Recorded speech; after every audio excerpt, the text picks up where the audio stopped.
So we are recording. Awesome. So today we're going to add two more tools to our tool set going on here. And they are objects and something called PDAC. We've heard of PDAC before. It was in the pre-work that we all read in so thoroughly, right? So let's start off with objects.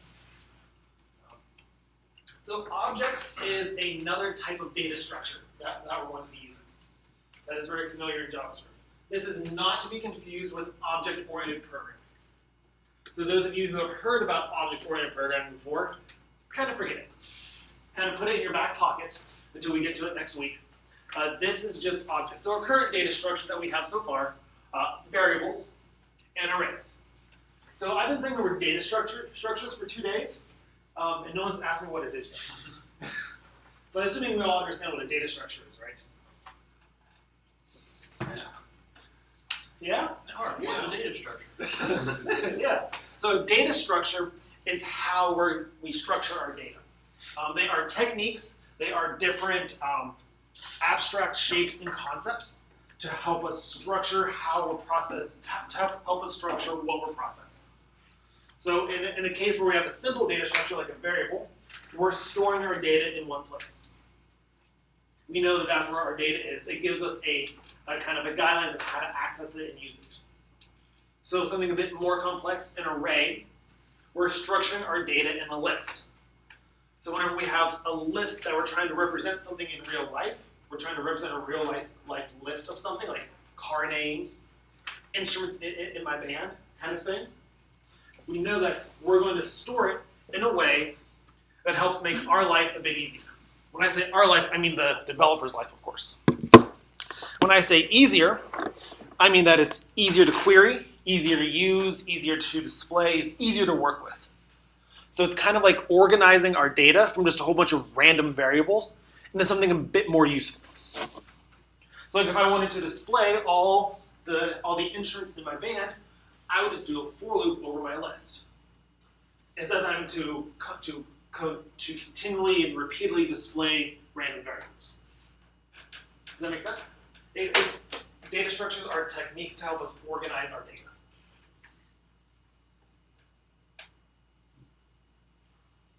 So yesterday we talked about an array. What is an array again? It's a data structure. That does? Stores the variables or information in a linear fashion. Yep. Like a file cabinet. It's like a file cabinet. It stores data in a linear fashion, and all the data is trusted to be the same data type. So here we're storing a list of strings. So what if our data wasn't in a linear fashion, but they were still semantically the same? Array wouldn't really work. That's where objects come in. Objects allow us to store semantically related data together in one place.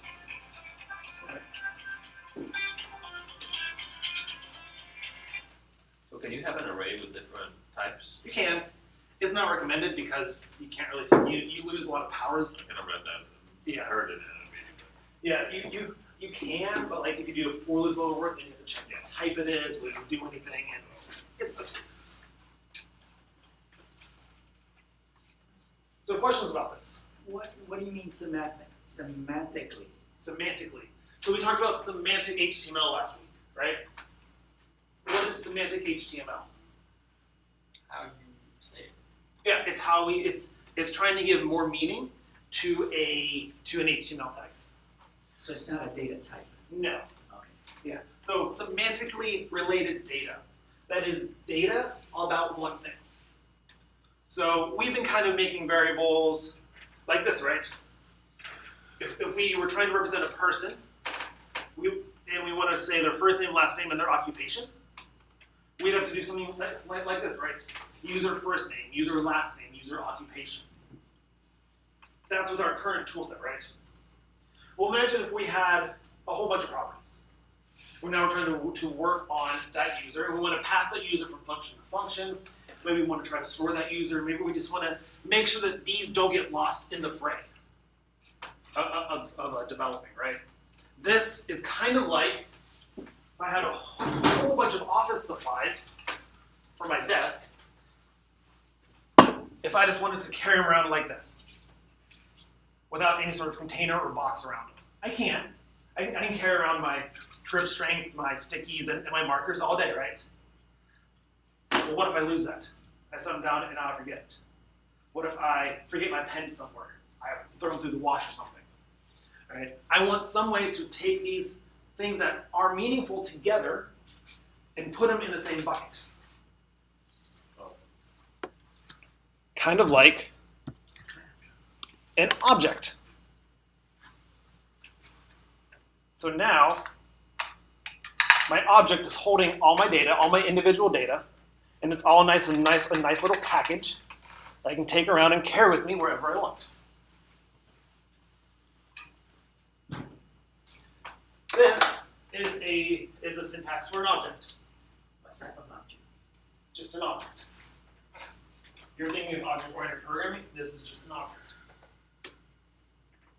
So an object is a collection of properties that have a key and a value. That phrase, key value, is very important. Has anyone heard of that key value phrase before? Yes. Is there a question? Yeah, but you also, it's not just in there, you have a function. Yep. So each one of these is a property. So first name is a property, last name is a property, occupation is a property, age is a property, has hair is a property, and say hello is a property. That's all the key. Each one of those keys has a corresponding value.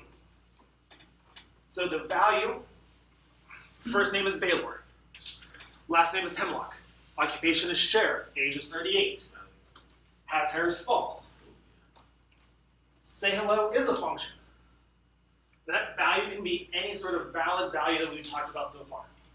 String, number, boolean, function, array.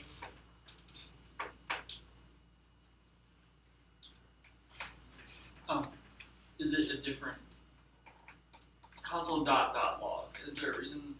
Console dot. Oh, that's a typo. Oh, okay. I thought that was 100% typo. specific to objects. Sorry. Nope, my bad. So, Yep. to me, this looks like a class. Object-oriented. That's object-oriented programming. Yeah, but I mean, is it similar? It's similar, and it can act like a class, Okay, but you can't make an instance of it. Like you can't make instances of it. but you can have a constructor, You can have a generator, yeah, not a constructor. not a constructor. It's a generator. Okay, so I can have a function that generates these objects. I couldn't say new x, let x equal new user. Nope. Okay. You're a week ahead of us. Oh, okay. So just the underscore is what notates it as an object? Nope, the fact that it is a curly bracket. The way it's structured. Yep. So here's how you create an empty object. So yesterday we learned that square brackets mean array, right? Well now, if we see curly brackets whenever we're saying an object like that, that means an object. That's what designates it as an object. Not the underscore. The so underscore was just a name. A value of boolean, they don't use anything. Right. String, they use the Quotes, quotes, and then, okay. arrays And use arrays squares, and and objects use squiggles. Or mustaches or curlies. Yeah, squiggles. Curlies. I'm sure they have a technical name. oh, I thought it was curly brackets. That might be. I don't know if this is a good way to think about it, but could help. Each in an array, there is still a key value pair. The index would be the key, and the value would be whatever that thing is. So it's like an array in that. Yep. But you're just changing the index number 0, 1, 2, 3, 4, 5 to some name. This is how we're going to give our cards value, isn't it? I mean, not to spoil anything. But so, kind of walking through these couple examples. So to create an empty object, just an object that's empty. What's that? To create an object with some values. So last night you were working with cards, right? If I wanted, and some of you encountered this problem, is how do I get the value of that card back? Yeah, I can generate ace of hearts, I can generate 4 of diamonds, I can generate 8 of clubs, that's fine. But how do I actually get that value?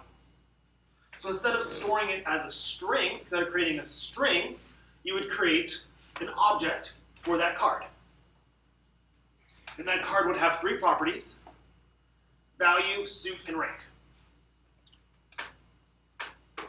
So if I ever wanted to get the card, the actual value, I just log out the actual card data value. Ooh, Ace does not have a value of 10. By the way. It does not. 14. Or 1. Or 11, but not 10. Thoughts so far? So this just gives us a way to group data together. So how do we use objects? After we create it, we can assign and update properties by using what's called the dot notation. We're kind of familiar with the dot notation already. We've used it a lot. Document dot query selector, dot text content. So we've been accessing properties of an object the whole time. We're just kind of putting a formal definition to it now. I don't understand what you mean by like update properties. Change it. So like, in this example, we have a person. That's an object that has one property name. Okay. The name starts off as Baron Ashpeak. Then down below, later in the code, we're saying person.name. We're going to change their name to Cal Vilmer. So we can actually like change the value of it. Instead of Baron. So now person.name is no longer Baron. Person.name is now Cal Vilmer. Okay.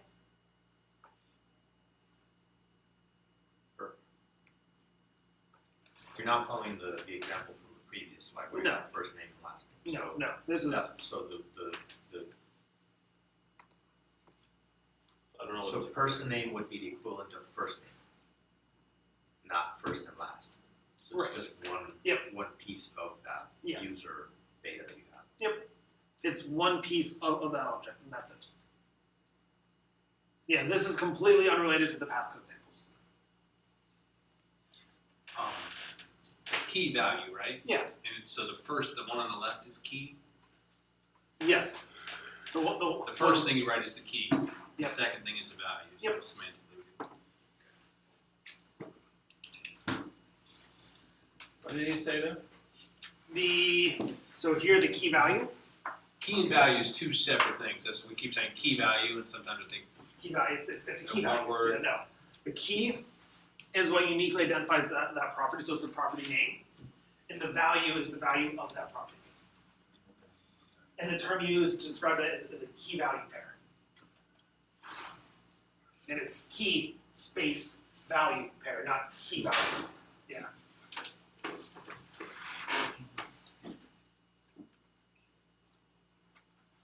That's fine. So we now know if we access person.name, we'll get Cal Vilmer, right? So we console.log out person.name, we'll actually get his name. What would happen is we would print out a property that doesn't exist. Empty? Undefined. Empty, undefined, it'd be undefined. It wouldn't crash, it wouldn't stop executing. There's no. It just says it's nothing. So the console will show Cal Vilmer empty. It'll say undefined. Because remember, JavaScript is forgiving. It's like, oh, even though this doesn't exist, I trust that you meant that. And properties are case sensitive. So if you mess up like a capitalization or spelling error, like it'll just give you an undefined. So if not, no, print out the name. How we feel? In turn, if you said person.favorite movie equals something, it would create that value. not in a council log, probably not. Not in a console log, but it would create that value. You can, Oh, it would create it? yeah, but You don't do console. Person.favorite movie equals. so if we do person.favorite movie equals Jaws, Right, but I thought you meant still within council log, if we just slap it right here, like, yeah, before the end of the parentheses. it would, Oh, really? because it executes that line and then executes the console.log. Okay. Remember, you execute things from the inside out. Okay. So it will set the person's favorite movies to JAWS. Yep. And in the console log will show undefined. But It it already set it up. probably would return undefined, yeah. You shouldn't do it because now we get some weird side effects, like setting things and printing stuff out on the same line. But yeah, you could. Well, how you explain creating a variable for favorite movies, how would that create a property Yep. for favorite movies? If that would create a property on this person, on this object, on this one object, called favorite movie. Would it actually, And it would take the value of, Whatever you assign it, yeah. would it actually update the object, or would it just do it in the background? And actually update it. It would actually, Yeah, it would actually update it. Get rid of more. Yeah, it would actually update it. But we don't wanna do that. I mean, you can and you probably will at some point. That's actually a really cool thing about JavaScript objects, that you can dynamically add properties to it as you go. So now, like, making the empty object is actually really useful. Because now we can create a bucket to put all of our properties. And then as we do whatever algorithm we're doing, we can dynamically update that as we go. Because properties that don't have values don't crash the program and return undefined, we can now use that in our truthy falsy to actually say, like, if does this property exist? So like, if person.favorite movie, print out their favorite movie. so if in the console on the spec element on the page, if somebody knew what your object was, could they change your object? Yes? If that object is in the global scope, it can be changed.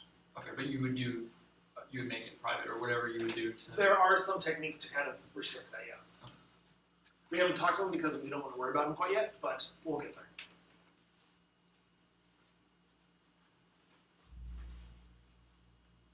So here is a full example. It's from our raffle project yesterday. Instead of putting a string into our bucket, we're going to put an actual object inside of our bucket. So we're going to have an array of objects now. Right, this solves a lot of like the ticket number, the pricing, how much people to get. We're actually going to implement this later too. So It actually won't see be this in Tina, action. just Bob. Yeah, so Bob and it'll be- everything else. Bob paid $20 and Bob's ticket number is 1, 2, 3, 4. That's so yesterday's problem is being solved today. So we're going to grow that and we're going to refactor that project to do that. So just kind of take a look at this. We're getting all this stuff from wherever, from the DOM. We're creating a new object called _buyer. And then we're adding that to our bucket array. So you're storing objects in an array. Yep. So that would be a way of creating multiple, in this case, multiple ticket holders or Yep. in That have multiple properties, not just a name. Can keys be strings? Can keys be strings, like over here? Well, name, I mean, it doesn't have quotes around it, is what I meant. Oh yeah. So generally, sometimes you'll see that the keys have strings around them. You can do that. I don't recommend it. I personally, I think it's just a cosmetic thing that turns me off. But you can do a lot with the keys over here. We'll get to that. You can make something called like hash tables. You can uniquely generate keys and dynamically change them and everything. But yeah, but generally there's no quotes. Generally there should not be quotes. and so, I'm sorry, and those keys are basically react or act like any variable. Yep. You know, it could be a string, it could be an integer, Yeah. you can mix and match. Yes, these keys follow the same rules as variable names. Okay. For now. For now, okay. So no spaces, can't start with numbers, can't have any special characters in them. So what they're talking about is keys. So like That would be name, money spent, and so number. in just to relate it on MailChimp. Yep. It would be the equivalent of a merge tag. I'm not be familiar with MailChimp. What would be, So like if or in any, when you're merging a document to an Excel spreadsheet, for example, Okay. where you have first name and that would be, so yes. you have a spreadsheet here with a list of first names and last names. Mhm. And then you have a word letter that has really recent. curly braces for first name and last name. So the Word document goes to the Excel spreadsheet and pulls first name and last name and puts it in between those curly braces. Mhm. So that's what would be the variable first and last would be whatever's inside that spreadsheet. Yep. That has those first and last names, and then it pops it into the whatever is showing on the HTML. Yes. That. Yes. So the key is equal to the merge tag. Yes. Yes. If you're familiar with MailChimp, which Or yeah. Well, I mean either both of those. Yeah. I'm not too familiar with MailChimp, so I'm going to take your word on that one. But yeah, it's that kind of idea. How are you feeling right now? Something new? What? Something new? It's something new, but it's nothing. It shouldn't be that scary. I mean, we've been working with objects all week. We just haven't called it out yet. Now they're actually calling it out. It should not be that too unfamiliar. Jason. I was gonna say, it's new, but like it feels like it's gonna make things easier. Mhm. Knowing about it. Oh yeah. Oh yeah. The underscore buyers, the semantics. The underscore Yeah. buyer. Yep. And so that last piece, so above that, those are the variables, right? Up here. Yeah. Yep. So And we're then the bottom, that bucket dot push, that's the function that is going to fill whatever information was input Mhm. into that variable Yep. that is buckets. Yep. So we're getting the data here. We're organizing the data into a data structure here. And then we're Yeah, putting push this into another data structure into buckets. So we're taking our data, structuring it, and then organizing it.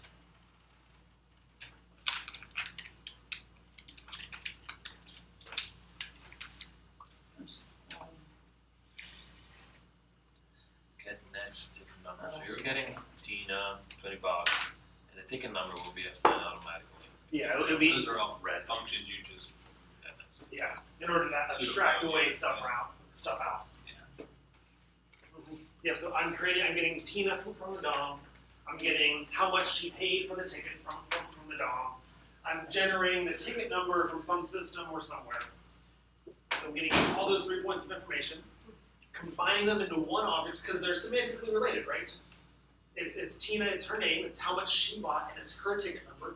So they're all related together. So I want to group them together somehow. I'm structuring my data, and then I'm organizing it by putting it into my bucket, the actual raffle bucket itself. So I can access it easier later. Okay, so the second half is just a better example of first. It's not repeating it. You're just Right. I'm saying you would type that in and then erase the purchase ticket event. No, you can all of it. Nope, Yeah, I keep all of this. So this is the equivalent of me getting papers, stapling them together, then putting them in a folder. So I'm getting 3 sheets of paper that are related. Maybe Yeah. it's a form for something. Stapling them together so that those 3 sheets of paper stay together. And then I'm putting them in a folder with other pieces of paper. I like that. But then, why do you need the first part then if you have them in the second paper? If you have them all stapled Right. together at the bottom, why do you still need those individual ones at the top? Because now I need to store stacks of these stapled papers together. So maybe I'm filling out a lot of forms for something. I think she's saying, why do you? She's not, It's it's not not three the variables. order of Because everything's the- happening. We don't know what the name is yet. Yeah. So the name is something dynamically happening from the DOM. So at the top, they set name equal to whatever the name is on the DOM. Mhm. And then they use, so then in the object underneath it, they say name is whatever that name was from the top. So that's you have a form. Mhm. And when you fill out the form. Yep. You hit button, then it's gonna run those functions on top Mhm. and put them in the value, in the key. And then Fill the the object. key will create that data structure. And then once you have the data, you store it in an array. And the functions that are used to get those things are abstracted away. So like the get username from DOM could be something like document.querySelector that dot value. Yeah. And then It's some function outside of this. But that's in the input, right? So in That's the the input box, it's gonna call from that Yeah. input box and set. does that value go to the Question? name? Not really, but kind of. So can you say your question using different words? So is Can I, it this? add something to? Basically, it's just, so that second half is the first half repeating itself. So I understand why you need the first half, like to get to the second half, but after you have the second half, why do you need to keep the first one? Couldn't you just shorten it to like clean up your code? Oh, so yeah, could I put like get username from Dom and put it right here? Yeah. Yeah. And then just get rid of the first one because you already have it. Yeah. Yeah, if I want to, I can instead of putting name here and amount bot and ticket number here, I could actually put like get username from Dom here. I could put get amount from Dom here, and I can put get next ticket number here. Yes. It seems like we've been trying to make them constant stuff so that we can reuse them later on. Is that Yeah. the Okay, idea? you might want to So reuse them You could later. still have the constant function of purchase ticket event, but then get rid of those other 3 lines and just put constant buyer underneath that. Yeah, and then pull it and make it here. Yeah. Yes. Yes. 100%. Okay, yes. 100%. Yeah. You That was what I was asking. this was just kind of like to sort it out and kind of make it a little bit verbose. Gotcha. I'd probably still write it this way just because so I can debug it later. But it's really kind of what moved it my in. Whenever I write it. Okay. Good thinking. Gus, do you want to add something to that? No. Okay. Actually, I thought it was something different. So. Oh, okay. So every item in this array is gonna be named buyer So after it's created. great question. So the question is every item in the array going to be named buyer? Every, Yes, no? Yes. Who thinks yes? Yes. Say, repeat that? So every item in this array is going to be named buyer. But it's gonna have different information. You would just call the index. Oops, sorry. Well, if you wanted to get to it, yeah, you can call the index, but how do you know which one's which? It would So- be like buckets index 0 dot name. So that buyer name, as soon as the scope is done, as soon as the event is done, that buyer name is gone. So they all won't have the name buyer. They all won't have a unique name either. They'll It's have just an index. object. Yep. They're just objects. It's just objects. It's just a collection. There's no named It'll objects. just be 0. 0, 1, 2, 3, 4, 5, 6, 7. Yep. So, I'm sorry, in buckets index 0. Yep. You will just have a list of name, money spent, and number. Not only that, you will have one Yeah, but name, that on one, ticket. Then You if can it's consider one, it you can have as- another one. Yep. If it's two, you have another one. I see what you're saying now as a list of things. Yeah, I think I'm sorry. semantically, I yeah. got confused with what Gus said. In index 0. Yep. I'm gonna have a list, and that list will consist of name, money spent, and number. Yes. So if you want to use the term list there, Gus used the term collection. It's an object. Yeah. It It's will just be an object with those three attributes. So if I just wanted the name from the first array cell, yeah, it would be buckets 0 dot name. okay, So should you, if you have an array of objects, you should never write them out. You're always going to be looping through some sort of function. Usually, yeah. Yeah, I was gonna say it's gonna be hard to target a 'Cause I- specific one. Like Because I literally wrote out all my objects, which was okay. But Mhm. you don't have to do that. So after when you make a function to redeclare it all. You could. So name is 0, money spent is 1, and number is 3. So, no. No. It'd be like buyer, 0, name, Yeah. Daniel, money spent $5, ticket number, blah, blah. Yeah. Then that'd be stored inside of the bucket. Where But then what you have to write down another one underneath of it of buyer number 1 is. second buyer is now. You wouldn't have to write that in the function now. Right. That's what the function's doing. It's creating those and putting it to the end of the bucket. So you don't have to put in the individual information for each of them? I mean, you will inside the HTML, but not inside the code. Okay. So, based on this and going back to the card example. Mhm. So because I have to build the deck into cards. Yep. So the constant would be card, square brackets. But, okay.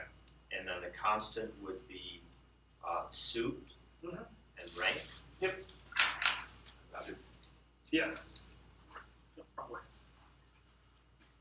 So it would look something like that right there. Okay. So each card object would have a value, a suit, and a rank.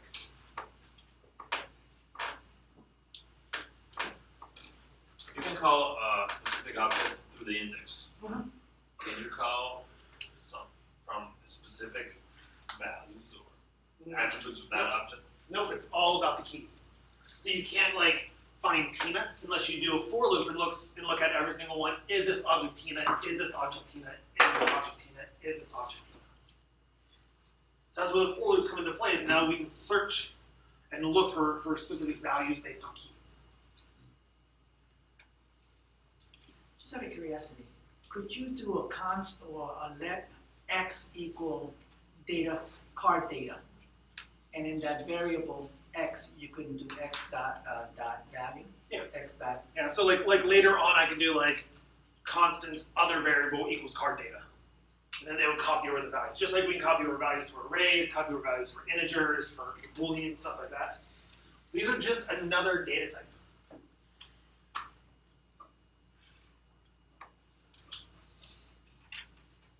Feeling good? Great questions. If you're feeling good, one more topic to cover before we take a quick break. And that is something called PDAC. So PDAC is a method to breaking down a problem and understanding it and actually writing code. It's a bit of a process to how to actually go from an abstract problem to concrete code. And it's an acronym, 5 steps, PDAC. The first one, the P, stands for understanding the problem. So before you code up anything, before you write any line of code, make sure you understand the problem at hand. We've kind of been doing this all week, right? Kind of like before we write any code, we have a document, kind of make a requirements document, a checklist, like what truly is our problem that we're trying to solve? Question. So just, it's not a question, kind of an observation. Yeah. Like you keep telling us, write down all of the steps, and when I've been doing that so far, I've just been kind of more broad spectruming it.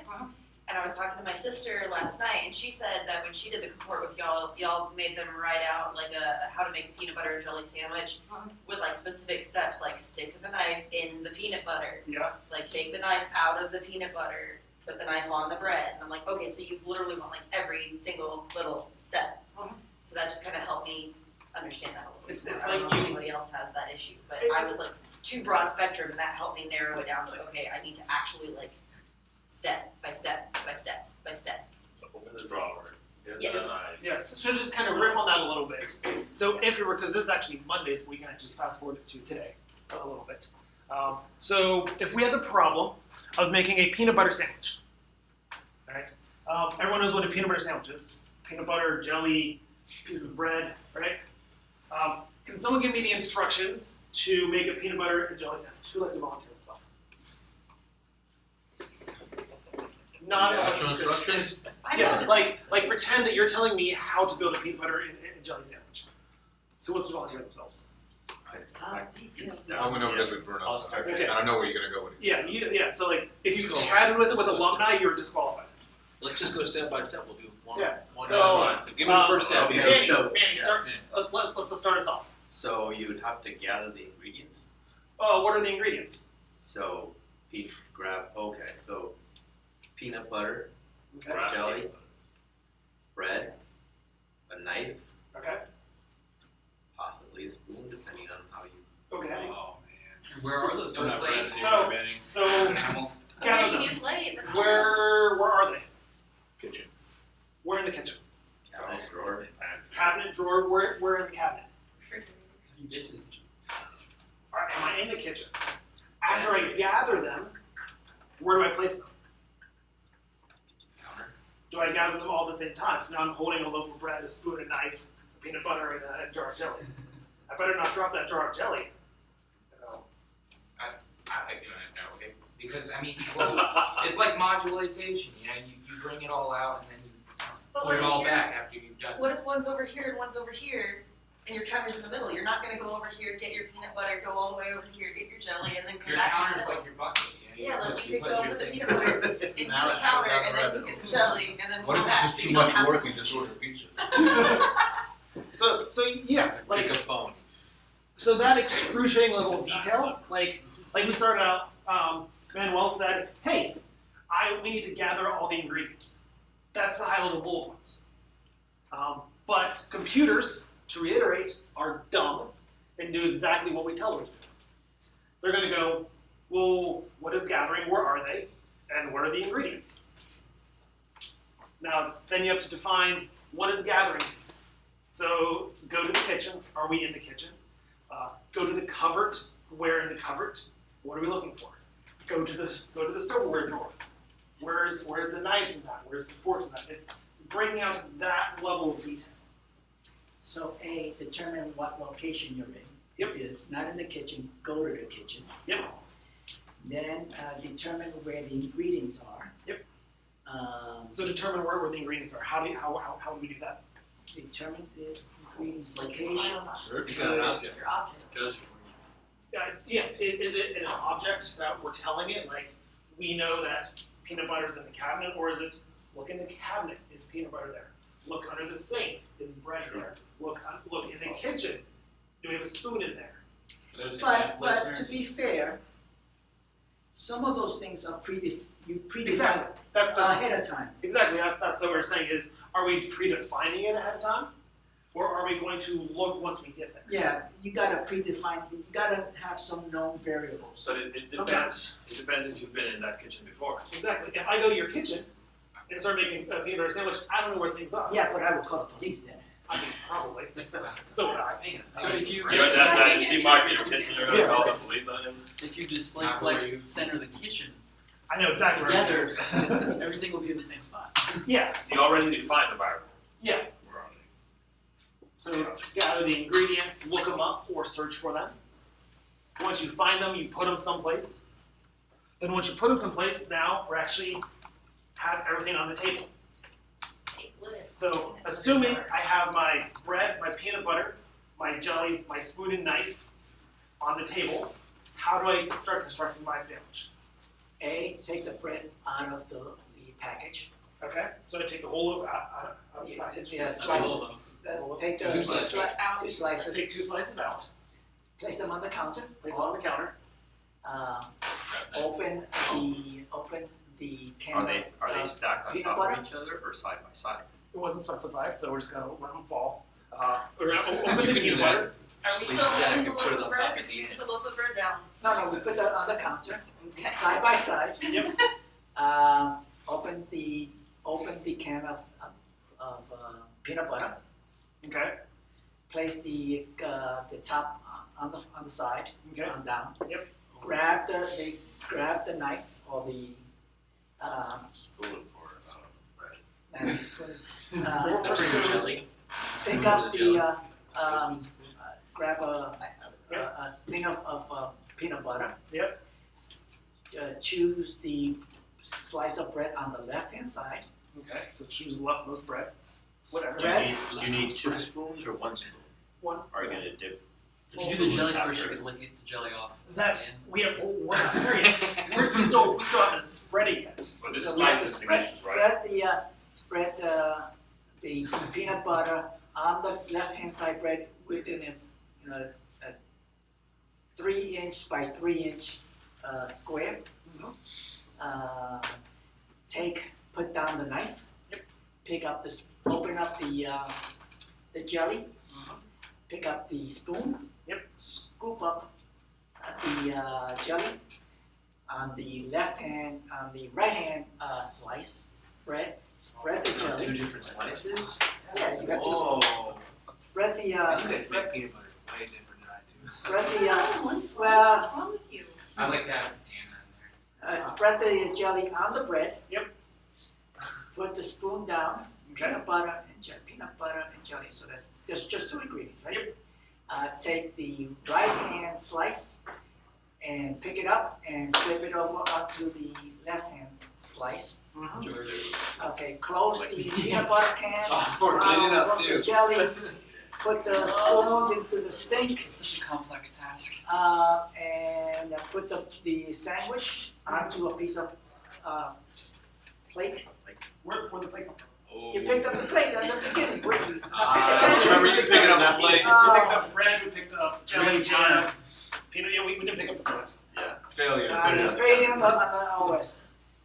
You didn't tell me it was there. I told you. Pick up the, that was part of picking up the ingredients. Anyway, pick up the plate, get the plate if you don't have one. Put There the you sandwich on If plate the falls, plate. then Yeah, if plate, put it on the plate, else go get the plates. Right. And then, Ooh. put the utensils in the sink. Yep. Pick up a napkin, pick up the plate with the sandwich, walk over to the table, your dining table, which Yep. is 3 left, make a left. Yep. Make a on right. the couch in front of the Does this thing ends in the bathroom? So At the end of the this, sandwich. this is a really good example. Sandwich. A relatively simple task that we think about these problems like, oh, we're gonna heuristically go to make a peanut butter sandwich. A computer doesn't have that intuition to like get the ingredients. Do we have a plate? Like that kind of like, yes, we meant for there to be a plate, but it doesn't know that. So all of that is understanding the problem, is how detailed and what exactly is the problem. Even such a trivial task as making a sandwich, the problem's actually very big. Do I know where the kitchen is? Do I know the recipe? Do I have the right bread? Do I have the right jelly? Because no one likes grape jelly. Oh, not true. That's true. That's true. Strawberries. So that's where you extensively interview your client to make sure you're on the same page. Yes. Deliver Yep. his expectation. Yeah, that's a different talk to how to refine requirements and how to like talk with clients. But that really is like make sure that you understand the problem. And a couple ways to understand the problem is the E. Example data to validate the problem. So if the problem is making a sandwich, what's an example recipe? Peanut butter and jelly. So the problem could also be used with an Italian sandwich. How to make an Italian sandwich? That's a bit more complicated, because the recipe is a bit more complex. Getting hungry. But now we're trying to create test datas, and test cases to actually validate that we're doing it right. That's that expectation that we always set whenever we're coding something together, right? It's like, what do we expect to happen? What's the actual... And here, we still haven't actually run code yet, right? We haven't even thought about code yet. So part of this process, Mhm. as much as it's trying to understand the problem, is also an attempt to constrain your problem. Yes, we're taking a big, fuzzy, cloudy, ugly problem, and we're trying to pull it out and trying to get it into something a bit more concrete and coheres. Can I add something? Yeah. Like this warm up today was about clicking a button and changing the background screen. Right. Sounds like far simpler than doing Yes. it, making a peanut sandwich. So and it took us a lot of thinking just to tell the computer to do this. Actually, it's such a small problem. That's what I have when I go home. I say, hey, look what I did. That's all you did. I know. That's all you did. And then of course it does that. Duh. And that's, and a lot of the questions that I feel this morning were understanding the problem. It is, what's the data that we need to validate the problem? What exactly we're doing? What are we generating? Do we want to generate red, green, blue, aqua, purple, the actual words? Do we want to generate a hex code? Do we want to generate an RGB? It's understanding the problem and what we expect to have. So after we understand the problem, after we have example data to validate what the problem is, then we need to think about our data structures. How are we storing the data?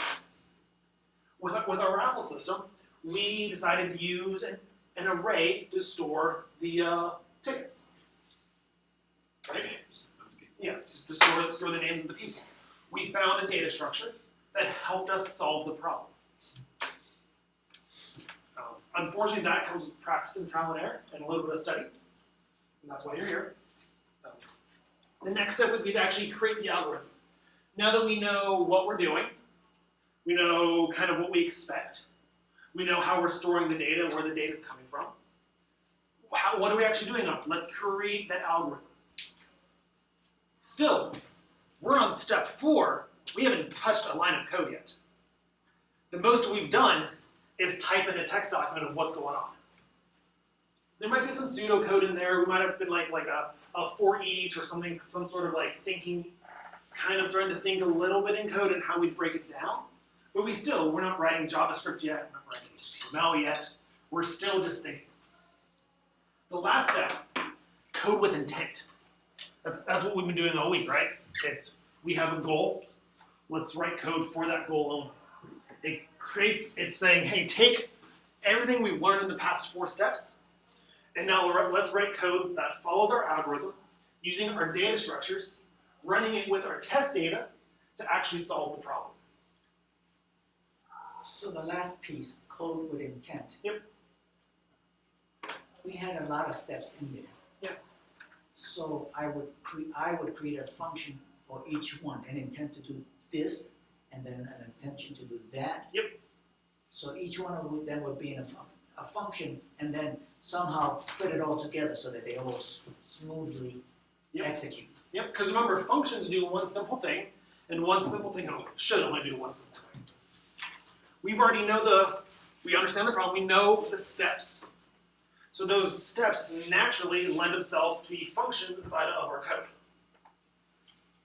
Do data structures include in the HTML the class that's storing the output? Yeah. Data label, Yep, it could. the button. Anywhere where we have data. So whether that be in the HTML, whether that's in JavaScript, whether that's on a server somewhere up in the cloud, it's where are we storing the data? Where is it, and in what shape is it in?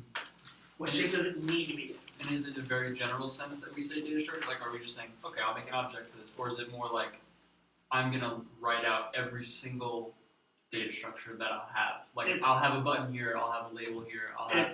It's a happy medium. Okay. It's not just I have an object. It's I have an object, or I need to have an object with these values.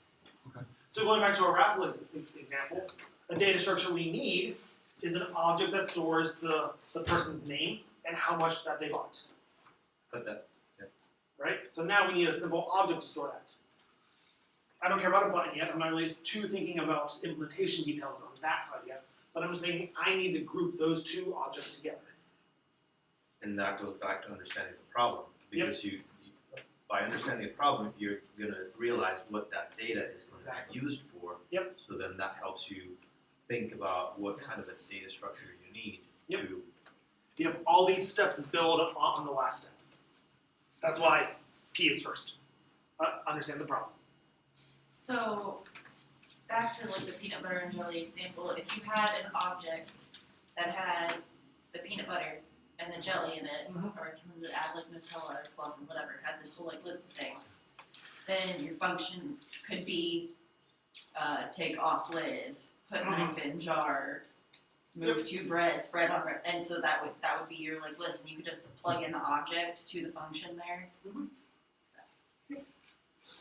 And we can see how this kind of helps us build up what we're doing. Builds up our functions, builds up our objects, builds up our algorithms, builds up what exactly is going on. Feeling good? This is probably as close to a recipe as you'll get in coding. It's still very heuristic and kind of like feeling your way through, but this now gives us some at least steps to follow and a little bit of guide rails so that we stay on the course, not end up over in HTML. Where does it come from? This is just Locally made or in the community? We actually found this online when we were trying to figure out like how to solve the problems. Because that's what makes good developers is your ability to break down and solve problems. Which is what kind of we focus on here. We do it through JavaScript, through HTML, through other things. But we try to work your problem-solving brain. And we found that students often struggle with how to actually break down a problem. So we reached out to the community, we did a little research, and we found this as kind of like, here's what a lot of people agree with, a good process to solve problems. There are others, there's IDEA, I think, is also another acronym. There's a few others, but this one is really geared towards programming.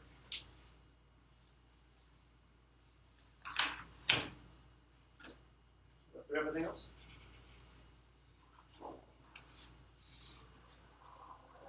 Nope, that's it. So it is 10:57. Let's come back at 11:10, take a 13-minute break, and we'll refactor our raffle system to use objects.